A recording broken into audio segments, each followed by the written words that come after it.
While I make every effort to broadcast correct information, I'm also still learning. I will double check all my facts, but realize that healthcare is a constantly changing science and art. One doctor or healthcare provider may have a different way of doing things from another. I welcome any comments, suggestions, or correction of errors. I take no money from supplement or device companies. By listening to this podcast or reading this blog, you agree not to use this podcast or blog as medical advice or to treat any medical condition in either yourself or others, including but not limited to patients that you are treating. Consult your healthcare provider for any medical issues that you may be having. This entire disclaimer also applies to any guests or contributors to the podcast or the website. Under no circumstances shall any guests or contributors to the podcast or blog or any employees, associates, or affiliates of the Boss Body podcast be responsible for damages arising from use of the podcast or the blog. This blog or podcast should not be used in any legal capacity whatsoever, including but not limited to establishing the standard of care in a legal sense or as a basis for expert witness testimony. No guarantee is given regarding the accuracy of any statements or opinions made on the podcast or the blog. What's up, guys? It's Dr. Tim Jackson with another episode of the Boss Body podcast. Inflammation, toxicity, they go hand in hand. We're exposed to more toxins today than at any time in human history. So I brought on an expert who is well-versed in functional medicine, many areas of functional medicine, but specifically toxicity. And her belief is that it underpins pretty much all chronic disease. And I would agree with her. That person is Dr. Wendie Trubow. Did I pronounce your last name? You got it perfect.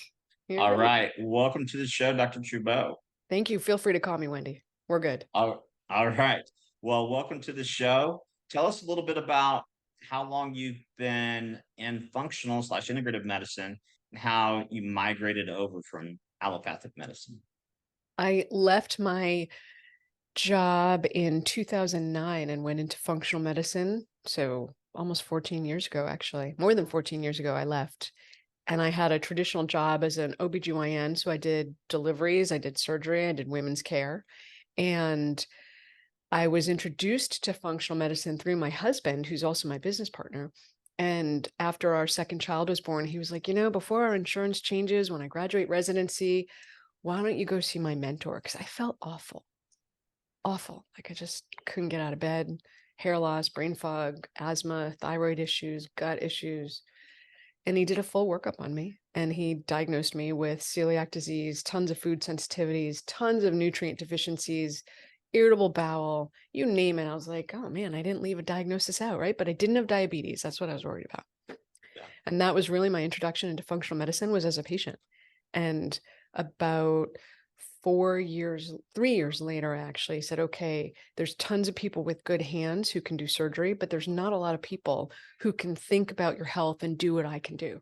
So I left and I went into functional medicine. Awesome. Mm-hmm. And I guess being in the area that you're in near Boston, people are more open to functional medicine. But was that the case when you first started? Well, I mean, we have man's greatest hospital here, so I don't know how open they were. I mean, it's almost like oil and water, right? There's the group that live in oil and they want nothing to do with functional medicine. And then there's the group who are kind of a blend and they're open. We have tons of patients and we have people who have been seen at what I consider to be great hospitals and had a full workup and still can't figure out what's wrong with them. And then they come to us and we get them better. So I think it's a little bit of a blend. People are certainly more open, but there's big hospital systems that we don't want to get run over by. We're just trying to stay out of the way. Yeah. I mean, it seems like more and more doctors, traditional allopathic doctors are leaving hospital systems. Yeah. You have people, business people essentially making medical decisions on, who should receive care, who shouldn't. And in my experience, that never ends well. For the doctor or the patient, because you're basically telling the doctor, what doesn't matter, in my experience, and then the patient doesn't get better.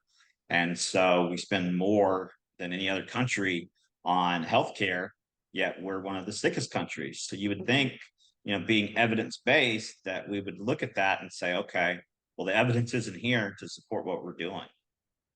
How did your colleagues receive you? Were you ostracized when you started to do functional medicine? No, I actually quit my job. I quit my paid job for my unpaid job, basically. My husband had opened up a functional medicine practice, and I was an OBGYN and working full time and then helping him out. And he was not yet taking a salary when I quit and joined him. But at that point, I was like, we have to take some kind of salary because we can't support ourselves otherwise. But I wasn't ostracized, partly because I just left. I literally went into another system. And what I said to my old team, and I still send them patients, right? I mean, I see women and they still want to get pregnant and have babies, and I don't do that any longer. So Mhm. I will send them patients for delivery. And I said to them, look, send me, I'm like the Statue of Liberty, send me your poor, tired, chronically ill, vaginitis Fridays you cannot fix, and I'll fix them. And so they don't send me a ton of patients, but periodically they'll send me someone. But people tend to get here themselves, you know. Yeah. And do you guys have to do a lot of advertising? Is it word of mouth from It's mostly current word of mouth. patients? We do advertise. Originally, when we started, it was 100% word of mouth. We didn't do any advertising. But because we're committed to growing, we're committed to bringing this to being the way that medicine is just practiced, that this is just the color of the water, right? It's just how it goes. So we do advertise and have 6 medical providers right now, 2 nutritionists, 2 body physical therapy pliability coaches, and then 2 IV nurses. So we have a pretty big operation. So we do advertising. We advertise on Google and Facebook. When, you know, whenever we're a new provider, we advertise them. And typically how it goes though is if you transform your health, you're going to tell everyone. And then everyone's going to be like, well, I want what you got, right? Yeah. So we get a lot of people from word of mouth. Word of mouth is probably our biggest source, but then Google search for people looking specifically for functional medicine is another portion, and then the ads themselves generate a portion. Awesome. And I think, Yeah. didn't you host a summit recently? We Or, did. okay. Tell us a little bit about that. Yeah, I mean, our whole approach is that you live on this earth and you're exposed to toxins and they are making you sick. So how do we reduce the incidence and exposure to toxins so that we don't have all these chronic diseases, autoimmune issues, degenerative problems, cancer, cardiometabolic, obesity? There's a million things that happen that you can track back to toxins. So we put on a summit with 40 plus experts on how do you transform your health? How do you level up and feel freaking amazing? Absolutely. So some of the most common toxins I see, and I know this was in the form that you filled out, but mycotoxins. My Mm-hmm. colleague first gave me a copy of Mold Warriors back in 2009. Richie Shoemaker. Yeah, Richie Shoemaker. And, since then, a lot more people are focusing on mold, and that's good. I remember when I first wrote about mold and gut issues being connected back in 2011, even functional medicine people were like, yeah, you've lost it now.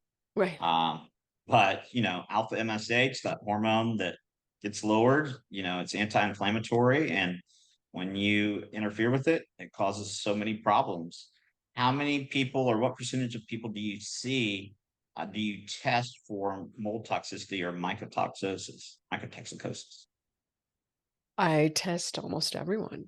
I mean, if you're coming to this practice, you're in one of 3 buckets. You either are chronically ill and you want an answer. You are the walking well, but don't think that that's enough. Or you're a peak athlete and you want to stay that way. Or you're in peak performance, you want to stay that way. So any one of those buckets is going to get tested for toxins. So I test almost everyone, because when you just go to the flat out statistic that 1 in every 2 buildings has had water damage, you can't really get through your life in school or your home or your dorm or your car. It's not a building, but cars get water damage too, especially when there's flooding. So it's almost impossible to get to your adult life without having been exposed to mycotoxins. And like you mentioned, they irritate the gut, they're stored in the fat, they are implicated in eczema and asthma and sort of skin related issues. So yeah, I test almost everyone. That's great, because, and I have people that get mad at me when I tell them, they have mold toxicity, and, they tend to tell me how much their house costs. but mold doesn't know how much your house costs, and it Right. doesn't discriminate. Let's talk about, because I think a lot of people are under the impression that you have to see black mold and you have to smell it in order for any mold to be present and be impacting your physiology. No, you really don't have to see it or smell it, because think about, there's so many places in your home that you don't have eyes on and senses on, inside the walls, inside the ducts. You can have bathrooms are huge for mold. We actually just removed mold from our bathroom, and it wasn't what I thought it was. It was just this white thing on the wall, and I was like, what is that? And I had it tested, and it was mold. So then we had to get the mold remediation guys out, and it was like, they plasticed off that area. We couldn't use it for 3 days. It was a big deal for a tiny Mhm. little spot of mold. So Mhm. really, mold can be anywhere. Yes, you can smell it. We actually just walked into a house about a month ago. I got 3 feet in, and I was like, oh, there's mold. This house has mold. So I stayed long enough to just use the bathroom because we had driven a couple hours to get there, and then I left. But I was sick actually for a couple of days, and how I showed up was brain fog and exhaustion and gut irritability. Did you Okay. push some, or have your husband push some glutathione? I did glutathione, I did fiber, I did chlorella, I did N-acetylcysteine, and then I also fasted so that I would just sort of clean it out. And I did the sauna too. Yeah, absolutely. And that's another thing. Some people bring me their urine mycotoxin test. I'll ask them if they did a sauna session beforehand Hmm. or some glutathione to provoke it.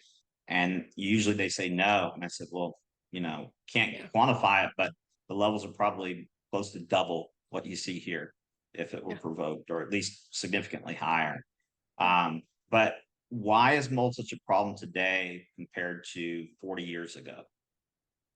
Right. I mean, so I would call it death by 1,000 cuts, Tim. So 40 years ago, there was only the hint of glyphosate. Glyphosate is the most commonly used herbicide in the world. The use doubles about every 7 years. And so from 2014 to 2021, it doubled. 2007 to 2014, it doubled. But it was patented, I think, in 1970-ish or 1976 timeframe. And it took a while to bring it to market. So we didn't have glyphosate. We didn't have the same level of preservatives. We didn't have microwaves. We didn't have the same breadth of plastics that we have. We didn't have the same breadth of beauty care products that we have. They certainly weren't clean, but we weren't using as many. So the sheer number of things that we're exposed to on a daily, weekly, monthly, yearly basis has exploded. And so things are a problem that might not have been a problem because the system is being flooded. It's not Yeah. just the mycotoxins, it's also the metals, and it's also the plastics and the styrenes and the gasoline fumes. So you're getting exposed to things at a level that we never were before, and vegan leather wasn't a thing 40 years ago. Now Yeah. vegan leather is a huge thing. Vegan leather's plastic. So great, no cow is harmed, but it's plastic. And so when you sit on it, it off gases, you're absorbing, your skin's your largest organ, and it will help you thrive or dive, right? So if it absorbs something it shouldn't, it's not so good, but it'll help you excrete toxins too, which is good. So that's why we didn't have this 40 years ago, because we weren't exposed to as much. Right. And we reach sort of this physiological tipping point where Yeah. someone says, oh, I walked through a department store and I smelled perfume and I was in the bed for a week. And while I know that can certainly happen, usually, there's 7 or 8 or 12 different layers underneath that. I think, a lot of the studies that get talked about in the media, they say, oh, mercury doesn't cause X. Well, there's never just one cause. It's Right. going to be a multitude of causes. And when you say that there's a safe level of mercury, I've never seen one person on this planet that I tested who had just one metal. It's usually, it's like 1 + 1 = 12. Right. Is that your experience as well? I, I find it goes more by generation. So I only see women in my practice. So the older women have often very high levels of lead because of when they grew up, right? There was lead in the pipes, the gasoline, the paint, and they just accumulated it.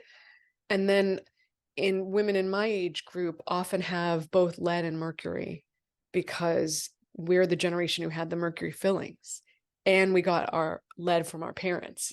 And so and we had lead, I was born in 1970. So we had lead in the gasoline and the paint until I was 8. And then that assumes that you move to a new house the minute that happens, right? Or you got your house. So people live in this for a long time. And then the younger generations, I'm tending to find more lead than mercury, but I often do see multiples together. And then don't forget, whenever you get an imaging study done and they give you IV Gadolinium. contrast, you're going to see the GAD in the metals testing. If you eat a lot of West Coast oysters or you smoke, you're going to have cadmium. So there's a lot of ways we get exposed. And it's interesting. Sometimes you don't see what's present until you really ramp up the detox mechanisms. And then you're like, oh man, there's a lot going on here. Yeah. And in my experience, because this is back in like 2007, I did 18 chelation IVs, but my metals didn't really budge because I was loaded with mycotoxins. And at that time, I didn't know, okay, like you should work on the mycotoxins first in general, and then the metals will start to come out. But do you do any IV therapy for your patients to help with overall toxicity?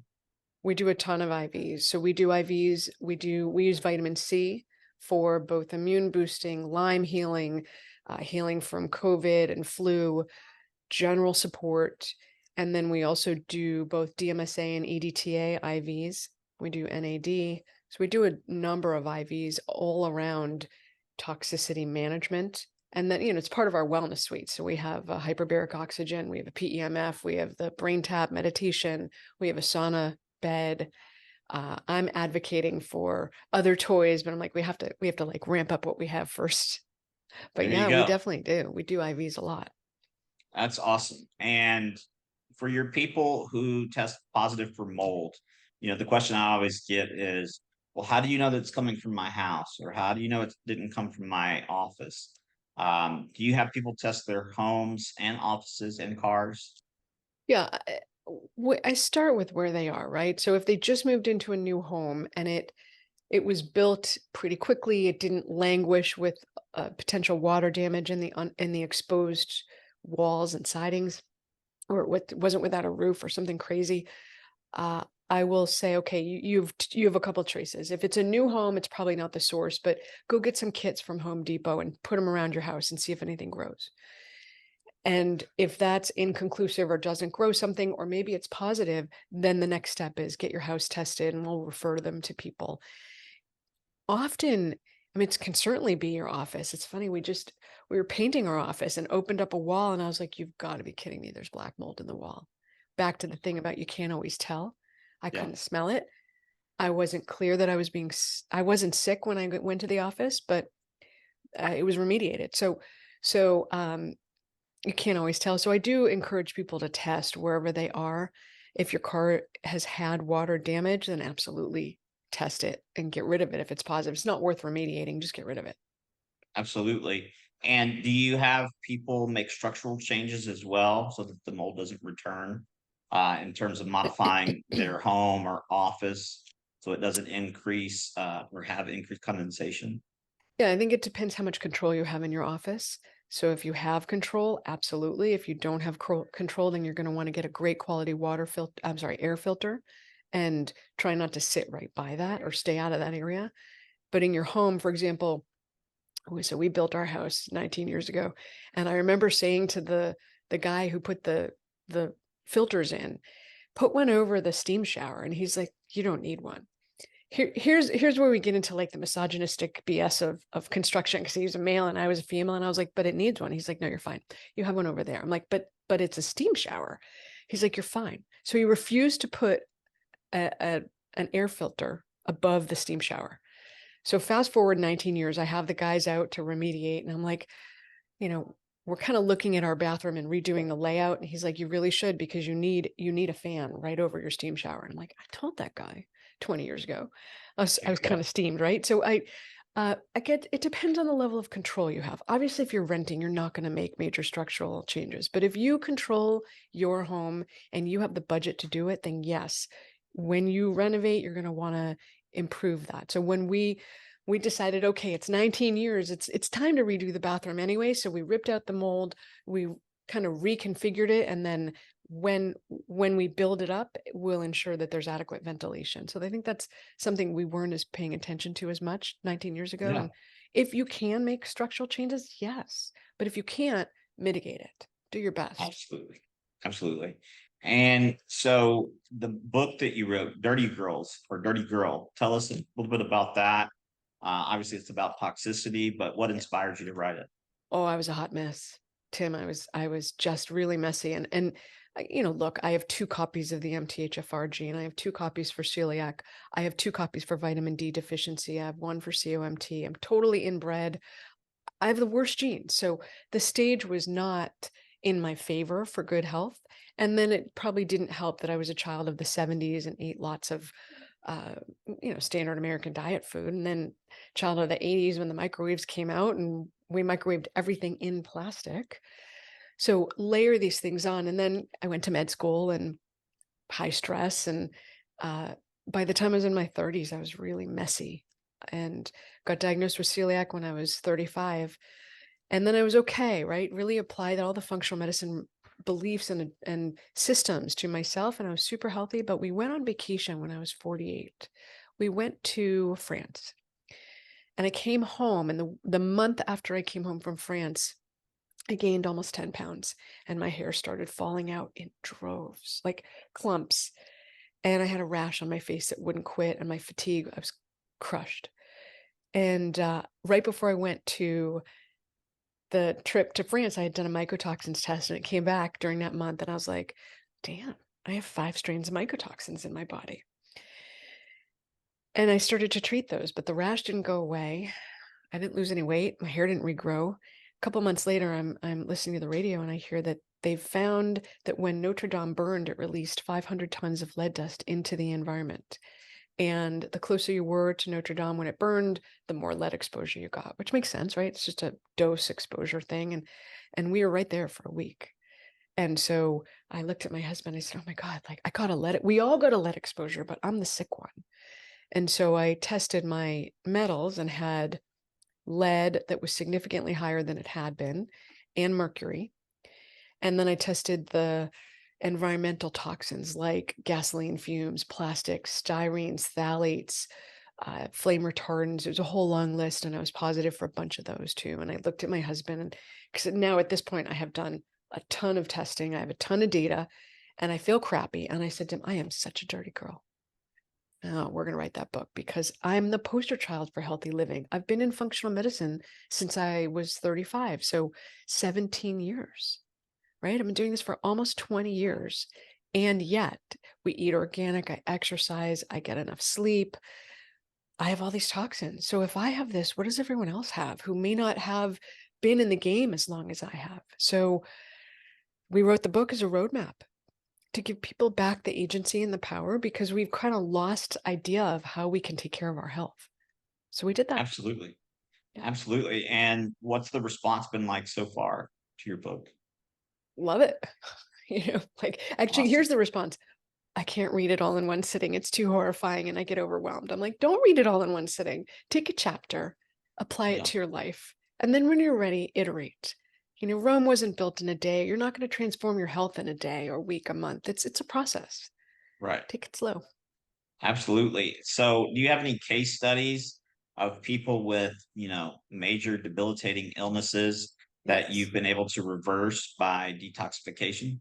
Yeah, here's my favorite one. Okay. So she was a patient of my husband's. We work together. So there's some overflow because eventually women will need GYN care. And they're like, well, you're nice, but I'm going to her. So I get a lot of his patients. So she shows up in my office. She has no hair at all, like anywhere or south of the border. There's nothing. And they had told her that she had autoimmune alopecia. And she didn't like that answer. She's like, what? But why? So we do her workup and she has Hashimoto's, Lyme disease, heavy metals, mycotoxins, environmental toxins. And I said to her, look, work with my husband for the Lyme. I can do it, but I don't enjoy it. I like the toxins. So we start working with her on the toxins, and her mercury and her lead had both been really high. So she starts systematically peeling them off. And 6 months go by, she loses some weight. her Hashimoto's antibodies start to come down. 12 months go by, she shows up on my office and there's hair on her head. And one of her eyes was growing eyelashes, but the other one wasn't. And then she started to grow back her eyebrows. And then she complained to me that now she had to shave, from the waist down. She's like, now I have to do hair removal. I'm like, look, there's always an upside to things, right? So Right. my favorite was, so it wasn't just that she had loss of hair. It was that she also had thyroid dysfunction and Lyme and weight gain and adrenal dysfunction. And in pulling off the toxins systematically, she regrew her hair, lowered her thyroid antibodies, treated her Lyme, lost the weight. She's a triathlete. So she's like those Tough Mudder people. She's one of those people. And Wow. she's doing these competitions and she's getting married in a couple of months. And now her hair is down to her waist. Oh, that's amazing. No, I'm sorry, not her waist, her shoulders. And what's really interesting, Tim, is that we're all human. So she shows up in my office like 8 months ago and said, my hair's falling out again. I'm like, okay, well, what's going on? And what we got down to is that as a consultant, she had traveled and actually been on the southeastern coast and was eating a lot of sushi and eating a lot of tuna in that sushi. And I was like, come on, we talked about this. If you're someone who's not a good detoxer, you don't want to eat sushi tuna or any tuna or any other high mercury fish, but she was eating it about once a week. And I was like, for someone like you and me, that's essentially one dose is enough for about 3 months. But if you're eating it every week, you just can't process that. So she stopped, and then her hair, we kept going on detox and her hair is regrowing again. So she's the most obvious because, when you have no hair on your body, people really notice that. Yeah, absolutely. And what are the most common environmental, I know you mentioned glyphosate, but other environmental chemicals that show up on the toxicity panels you were? Well, plastic, and more plastic. So plastic is a huge one. Flame retardants are a huge one because a lot of beds have been sprayed. Think of it. We all used to live in the cities and in tenement row houses. And so one smoker would set the whole block on fire. So beds have flame retardants as a protective measure. It makes sense if you live in a tenement row house, but it doesn't make sense if you live in a standalone house and you're not a smoker. But so flame retardants are extremely endocrine disrupting, meaning they mess up your endocrine system. That's your thyroid, your adrenals, your female and male sex hormones. It particularly loves the thyroid. So people with thyroid dysfunction, I'm like, did you buy a new bed that has flame retardants in it? And often the answer is yes. So I see plastics all the time. I see gasoline fumes. I had a patient chronically ill, super like crazy high gasoline fumes levels. And I said to her, by any chance, do you live like in a flight path or something? Or are there planes taking off over you or landing? She goes, yeah, actually, the planes are so close to my house that it sounds like they're landing on my roof. And I was like, very rarely will I say to someone, you need to move or you need to get a new job. But I was like, you got to move. Between the mold in your house and the gasoline fumes in your house, you got to move. She's like, I'm working on it. So those are the probably top 3 that I see. Absolutely. What are some things people can do? Like, I get a lot of questions about binders. What are your thoughts on binders? Do you like humic fulvic acid? Do you like Pectisol? What are your favorites? So I'm a huge fan of data, first off, before we go into what are you using to treat. The question is, what are you treating? And how do you know it's been successful? So that's the plug to work with one of us or someone like us who can get the data, because you don't know what you're treating. So if you're looking for, how do I say it? If you're looking for just sort of general ongoing health, I'm a huge fan of like chlorella and fiber. You're not going to harm yourself. It'll bind the nasty stuff. Some of the forms of fiber will bind all the mycotoxins, and it'll also help with metals. So you're getting kind of a twofer, which I love. Mm-hmm. Then when you drill into, okay, you've got these specific issues. I'm a huge fan of Pectisol. I love Pectisol. I love fulvic acid. I love charcoal. I love Welchol, which is an actual prescription medication. Yeah. I do tend to find, I've been doing this for a while, and I find that people get really tired of doing protocols where they can't eat or take supplements for 2 hours before or 2 hours after. And so I've migrated more towards the fiber and the chlorella route because you can take them together. You don't have to eat. You don't have to wait 2 hours. It's 20, 30 minutes. So I tend to migrate more towards that. And then the other really important thing is make sure you're not getting exposed, right? You can take the best treatments in the world, but if you're filling up your cup and you don't have an out valve, the best treatments are not going to really be that effective. So make sure you minimize your exposures. And one thing I've seen, where I've had people whose levels continue to show up on labs as being elevated, and I tell them, oh, you got to have it remediated. Oh, I did. And then it finally hit me one day. Oh, it's colonizing places like the paranasal sinuses. They're being poisoned from within. Do you use things like itraconazole nasal spray or I haven't used a lot voriconazole? of it. I know of it, but I haven't used a ton of it, largely because my patients haven't really been that resistant to the mycotoxins. I've had more trouble with the metals than the mycotoxin remediation, or not remediation, but removal from the body. Gotcha. What's something that people can do today to become less toxic? I love this question, Tim. Okay, so every day you eat, most of us, right? And you drink. So there's a tremendous amount of agency you have over the toxins you put in your body. So work on eating food that is organic, minimally processed, not a lot of sugar. Minimize your alcohol. Alcohol is a straight up toxin. So if I said to you, Tim, I have this great glass of toxins and your brain won't work as well and you might not feel as well tomorrow, but would you like some? You'd be like, she's crazy. But that's what we do when we drink alcohol. So minimize your alcohol. If you're going to drink coffee, make sure it's not moldy. A lot of coffee beans are moldy, so make sure it's tested, that it's organic. There's no pesticides, there's no mold. That's the stuff you put in your body. Don't drink from single-use plastic water bottles. They're bad for you. They're bad for the environment. They mess up your endocrine system. They make you gain weight. They mess up your periods if you're female. They can give you man boobs if you're male. Like, nobody wants that. And then for the things you put on your body, level up as you're running out of it. Go to Environmental Working Group, go to Think Dirty. These are both apps you can have on your phone. You can scan it. It'll tell you, bad, good, or great. Aim for great if your budget allows, and level up on the products that you're putting on your body, because those have tremendous levels of toxins and endocrine disruptors. So level it up and filter your air and filter your water. Those are like the basic things people can do. Absolutely.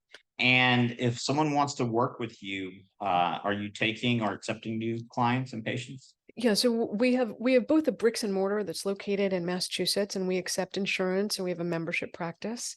And so that's for people who are like, I'm really sick, I need to see you. Right. I need something. It's not been working. And then we also have that. So that's 5journeys.com. That's our brick and mortar. And we also have a online nationwide brand called Dirty Girl Detox. And that's got programs and coaching and community and supplements and testing.